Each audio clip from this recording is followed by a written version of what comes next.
So tonight in Blackpool it's a firework display, so we've come back to watch it. Why wouldn't we have done?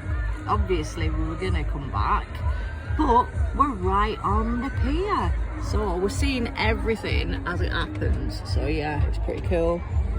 But yeah, it is chocker. You can't get past.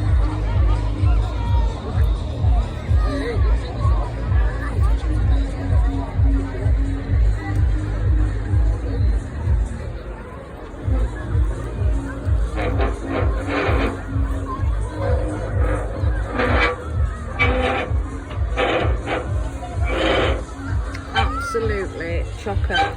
Everybody's obviously waiting for the firework display.